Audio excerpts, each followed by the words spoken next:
दोस्तों, आज मैं आपके लिए एक ऐसी दास्तान लेकर आई हूँ एक शराबी की, जिस पर अल्लाह पाक की ऐसी कौन सी रहमत हुई। इस वाक्य को मुकम्मल जानने के लिए आप हमारे साथ आखिर तक इस वीडियो में बने रहें। किसी शहर में एक सौदागर रहता था जो अपनी बीवी और बच्चों के साथ रहता था। वो हर वक्त नशे की हालत में होता। वो नशे का आदी था। यही वजह थी कि इसके आसपास के लोग इससे बिल्कुल भी पसंद नहीं करते थे। लोग इससे दूरी बना के रखते, इससे नफरत किया करते थे। वो एक ऐसा इंसान था जो हर वक्त नशे में चूर रहता। जो भी वो पैसा कमाता, इसका ज़्यादातर हिस्सा शराब पीने में उड़ा देता। इसकी इसी आदत की वजह से इसकी बीवी और बच्चे मुफलिसी की ज़िंदगी गुजार रहे थे। वो जो भी पैसा कमाता शराब में बर्बाद कर देता। घर में कई कई दिन तक फाके होते। इसकी बीवी रो रो के अल्लाह पाक से दुआएं करती कि इसका शौहर सुधर जाए, मगर वो अपनी आदतों से बाज न आता। शराब की इस लत ने उसे बहुत कमज़ोर बना दिया। उस आदमी के जिस्म में शराब खून की जगह ले रही थी। उस सौदागर की हालत दिन ब दिन शराब पीने की वजह से बिगड़ती चली गई और एक दिन वो शख्स दुनिया से रुखसत हो गया। अपने पीछे अपनी बीवी और 2 बच्चों को छोड़ गया और अपनी सारी जिम्मेदारी अपनी बीवी को दे गया। सौदागर की मौत हुई तो इसकी मैयत घर के सहन में रखी थी। उस सौदागर की बीवी और 2 बच्चे उसके आसपास बैठे हुए थे। मगर अफसोस वाली बात ये थी कि शहर में सबको पता चल चुका था कि उस शराबी सौदागर की मौत हो चुकी है, लेकिन आसपास का कोई भी इंसान उसका हाल लेने नहीं आया। लिहाजा सौदागर की बीवी को आखिरी रस्म की जिम्मेदारी उठानी पड़ी। सौदागर की बीवी बहुत नेक परहेजगार थी। किसी तरह इसने अपने बच्चों को वही मैयत के पास बिठाया और शहर की दुकानों की तरफ आगे बढ़ी। क्योंकि उसके बच्चे अभी बहुत छोटे थे, उन्हें इतनी समझ नहीं थी। वो मासूम बच्चे अपने बाप की मैयत के पास बैठे रहे और उनकी माँ कफन और दफन का इंतजाम करने के लिए शहर में भटकती रही। उसके पास चंद जमा किए हुए रुपये थे। उसने उन रुपयों में से अपने शौहर के लिए एक कफन खरीदा और एक गुस्ल देने वाले शख्स को बुला लाई जो इसके शौहर को आखिरी गुस्ल दे सके, और एक शख्स को कब्र खोदने के लिए कहा और अपने घर वापस आ गई और अपने बच्चों को लिपट कर रोने लगी। मगर उस औरत ने हिम्मत ना हारी। इस तरह उसके शौहर को गुस्ल दिया गया। शाम ढलने को थी। मगरिब का वक्त करीब था। मगरिब के बाद उस जनाजे को लेकर जाना था, लेकिन सौदागर के इलाके के लोग इसका जनाजा उठाने को तैयार न थे। सौदागर की बीवी ने आसपास के घरों में जाके बड़ी मिन्नतें की कि मेरे शौहर को आखिरी रुखसती दे दे, कोई मेरी मदद कर दे, लेकिन किसी ने इसकी मदद तक नहीं की। किसी के दिल में इंसानियत नहीं जागी। इसके पास जो चंद पैसे थे वो कफन और कब्र खुदाने में खत्म हो चुके थे। इसके पास कुछ भी सरमाया बाकी ना रहा।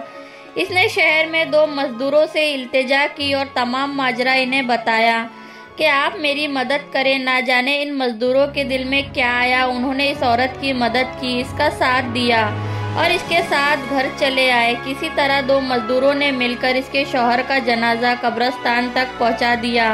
मगर उस औरत का दुख अभी खत्म नहीं हुआ था। मजदूर तो जनाजे को कब्र तक पहुंचा गए, लेकिन कब्र का जो मंजर था वो रुला देने वाला था।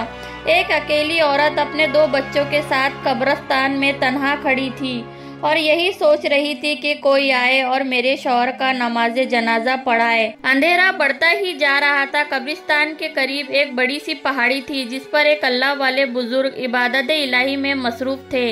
वो अल्लाह के नेक बंदे थे। आसपास के तमाम लोग उनसे नसीहत लिया करते, आपकी इज्जत करते और तमाम बातें माना करते। वो अपनी इबादत में इतना मसरूफ रहते थे कि वो अपने पहाड़ से कभी नीचे नहीं उतरते थे। लेकिन ना जाने आज उन्हें क्या एहसास हुआ कि उन्होंने पहाड़ी से कब्रिस्तान की तरफ देखा। जब उन्होंने देखा कि एक तन्हा औरत कब्रिस्तान में खड़ी है, वो भी अपने 2 बच्चों के साथ, और सामने उसके एक जनाजा रखा हुआ है, तो वो फौरन पहाड़ी से नीचे उतर आए, क्योंकि आज से पहले उन्होंने ऐसा मंजर नहीं देखा था। आसपास के लोग छुपकर सारा मंजर देखते रहे, मगर कोई भी शख्स की मदद के लिए आगे ना बढ़ा। ये बात शहर में आग की तरह फैल गई कि वो अल्लाह वाले बुजुर्ग अपनी इबादत गाह से नीचे उतर आए हैं, और ये खबर सुन के इलाके के तमाम लोग कब्रिस्तान तक पहुंच गए। उन्होंने लोगों को फटकार लगाई और उस औरत से कहा कि बेटा तुम फिक्र मत करो, तुम्हारे शौहर का नमाज जनाजा मैं खुद पढ़ाऊंगा।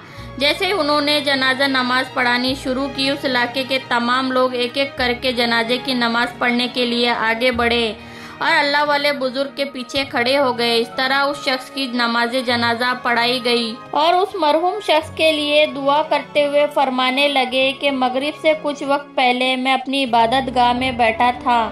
अचानक मेरी आंखें लग गई और मुझे नींद आ गई। जब मुझे नींद आ गई तो मुझसे एक आवाज़ ने मुखातिब होकर कहा कि नीचे कब्रिस्तान में एक मजलूम औरत अपने शौहर के जनाजे के साथ मौजूद है और इसके नमाज जनाजा पढ़ाने वाला कोई भी मौजूद नहीं है, लिहाजा तुम जाओ और इस शख्स के नमाज जनाजा पढ़ाओ।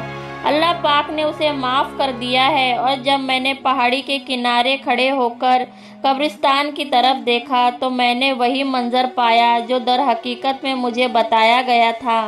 मैं इसी काम के लिए अपनी इबादत गाह से नीचे उतरा हूँ। इसके बाद वो अल्लाह वाले बुजुर्ग ने मरहूम की बीवी से मुखातिब होकर पूछा, बेटी तुम्हारा शौहर ऐसा कौन सा नेक काम करता था जिसकी वजह से इस पर अल्लाह पाक की रहमत नाजिल हुई, ऐसा करिश्मा हुआ? मरहूम सौदागर की बीवी कहने लगी, हजरत मेरा शौहर तो एक शराबी था, बदकार शख्स था। बुजुर्ग ने जैसे ही मरहूम सौदागर की बीवी की बातें सुनी तो हैरान हो गए। सौदागर की बीवी ने कहा, वो दिन रात शराब के नशे में रहता और इसी हालत में सो जाता, लेकिन मेरे शौहर ने 2 काम ऐसे किए जिसकी वजह से अल्लाह पाक ने इनके गुनाहों को बख्श दिया।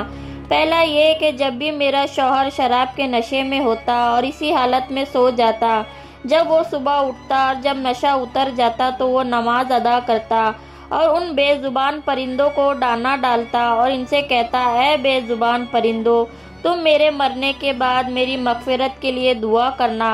और इसी तरह मेरे घर के सहन में रोज़ाना बहुत से परिंदे आते और दाना खाते और इनकी वो खिदमत करता। और दूसरा ये कि ये मेरे दोनों बच्चों में से एक बच्चा मेरा नहीं बल्कि मेरे शौहर ने एक यतीम बच्ची को गोद लिया। उसके वालिदैन उसे छोड़कर इस दुनिया से रुखसत हो गए तो हम दोनों ने ही इस बच्ची की परवरिश की, इसे पाला पोसा।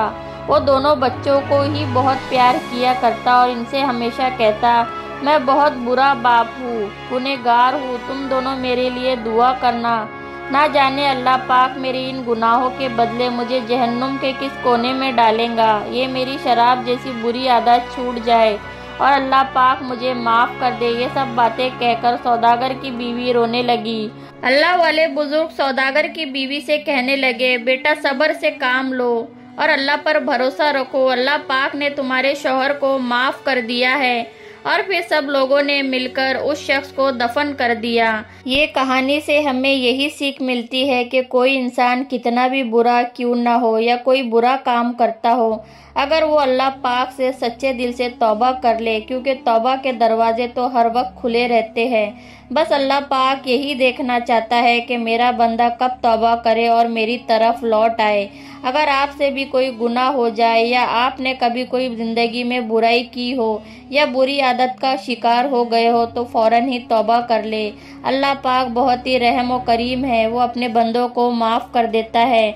और हमें दूसरे के बारे में बुरा नहीं सोचना चाहिए और हमें अपने साथ साथ दूसरों के लिए भी दुआ करनी चाहिए। अल्लाह पाक हम सबको नेक काम करने की हिदायत दे, हमें नेक काम करने की तौफीक अता फरमाए।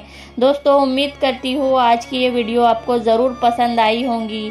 अगर आप मेरे चैनल पर नए हैं तो चैनल को सब्सक्राइब ज़रूर कर ले और वीडियो को लाइक कर दिया करें, बेल आइकन को हिट कर दे ताकि आने वाली तमाम वीडियो की नोटिफिकेशन आपको मिलती रहे।